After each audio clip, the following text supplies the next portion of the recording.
was called upon to help the club forward in this situation, and obviously it was difficult, that Eric had to leave. I was very disappointed, obviously with mixed feelings, but after that you have to switch and the mindset to win, because in the end 75,000 people waiting and celebrating and millions watching at home. So I think that's what we try to do, and same for Sunday at least, and then after that we'll see. Have you spoken much to Eric since Monday? Yes, I've seen him Monday here, and I've spoken to him yesterday before the game. Obviously very disappointed and touched, because he really cared for the club. I said also yesterday that in the first conversation we had over talks, that for me to come back to the club with him, I really felt that he cared and loved the club and wanted to bring this club forward, and that's why we connected, and that's why he's also heard that he had to leave, but also proud of his achievements here with the 2 cups, and obviously the history that he's leaving with that. Ruud, can you explain why it's not worked out? When we saw everyone in Los Angeles in the summer, there was a lot of optimism around the club. The signings came in. Yeah. It seemed as though everything was aligned and ready to go forward, and it's just not happened. No, I think in the end it's also clear in football that the results.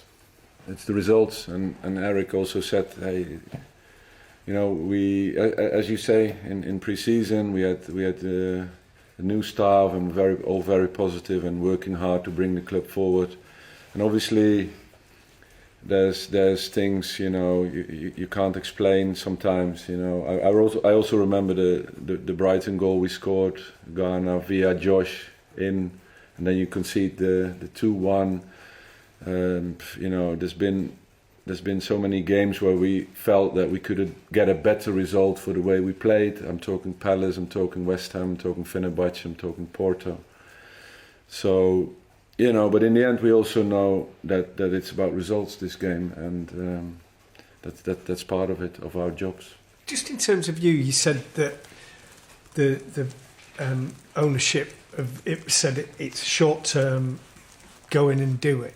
Does that mean you're expecting to leave when the new manager comes in? And what does the future hold for you? Because you have been a manager, you could have been a manager before deciding to come back here. Yes, and I decided to come back here for a very important reason, that I'm here. And as an assistant, I came here to help the club forward.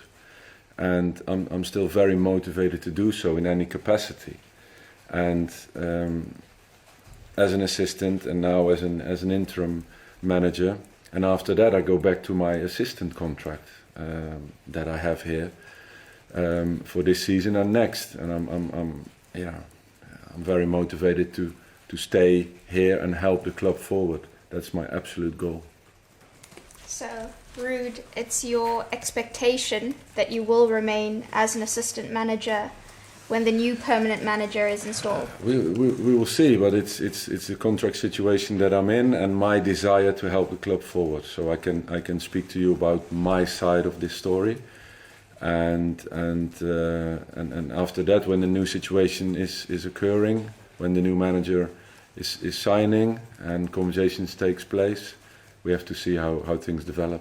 Do you expect you'll have any conversations with the new incoming manager about your own situation, but also about the squad and any tips and hints you could give him? Yeah, of course. But that's the thing, that I want to help. I want to do everything I can in my abilities, as other people, many others do in this club, to fight for this club. And the club is in a difficult situation.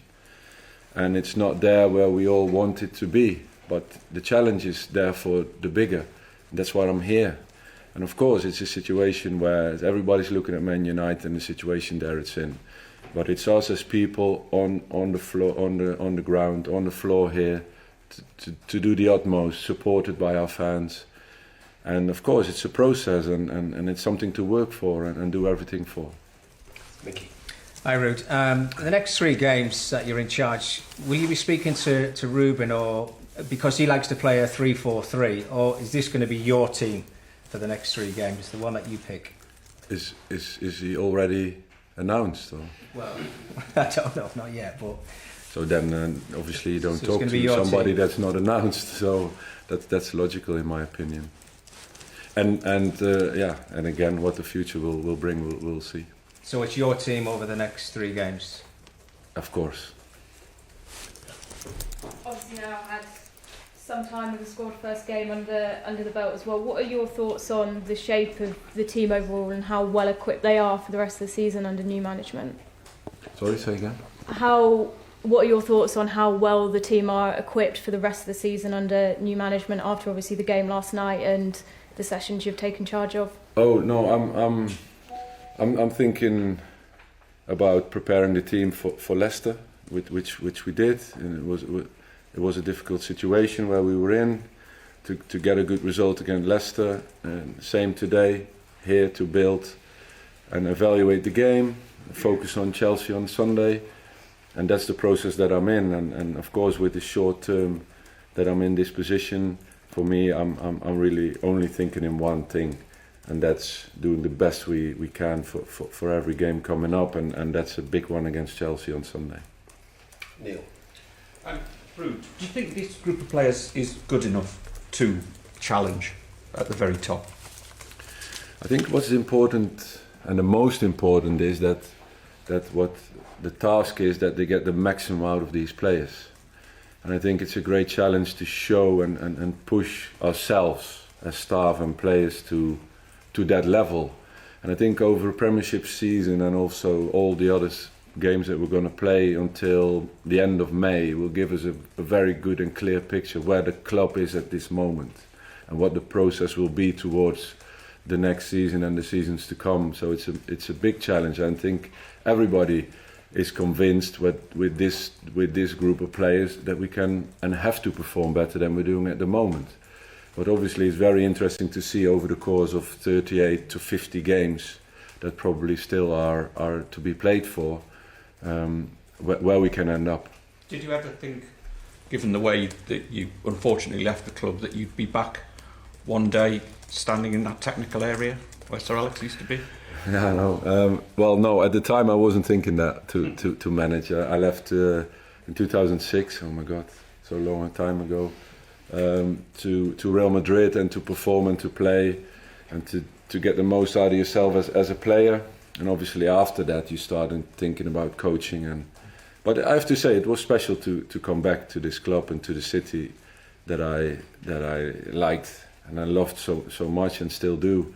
And I enjoy it. I enjoy being around Manchester and enjoy working with the players and staff here. There's not many that were there when I played, but still a couple. And huh? I'm still here. Well, I see a familiar faces. A couple here. More actually. Well, more or less the same quantity of people that are still there. A couple there from that time. Dave. We're just following on from that question. You have a huge affinity with this club. You're scoring 150 goals, winning titles, trophies here. How different was it for you last night, being in charge, being on the touchline there, compared to playing? What was the difference in the feeling and the emotion and the whole mindset? I don't know. It's the other side. Being a football player or being a manager or an assistant. It's obviously complete opposite sides. My team talk. I'm standing in front of the team, telling them about what Manchester United is about and what it is to play at Old Trafford and what songs are being sung by the fans and why. So you try to transmit that feeling, that lovely feeling for playing for this club, and I think it's a proud moment to do that and to share that with players and what they were transmitting on the pitch and also the way it interacted with the supporters also towards me. It's an unbelievable support, and it only strengthens me to do the utmost to especially short term for Sunday, Chelsea. Hi Ruud. I know it was a tight turnaround between the games, but did you speak to Sir Alex Ferguson before the game last night? Yes, I spoke to him. He wished me luck. We spoke shortly about my situation, shortly about the team, and most of all, he wished me luck for the game. It was was always great to speak to him. Last question in this section. The club committed around another £200 million in the summer, and the manager who oversaw that is now gone 2 months later. The manager who's coming in might not want a lot of those players. Is there not a risk that the club have dug a big hole for themselves? Oh, that's it's something that is interesting to think about, because in the end, it's in football. It happens so much. Huh? The team, a club, is also in the process of signing players. So it's also in combination with the manager. So it's difficult to comment on that actually, and what the process would be with the new manager, and how important it is that the new manager is approving the squad. He has a decision to come or not to come when he sees the squad. So, it's hard for me to comment on that, but that could be a reaction from my side.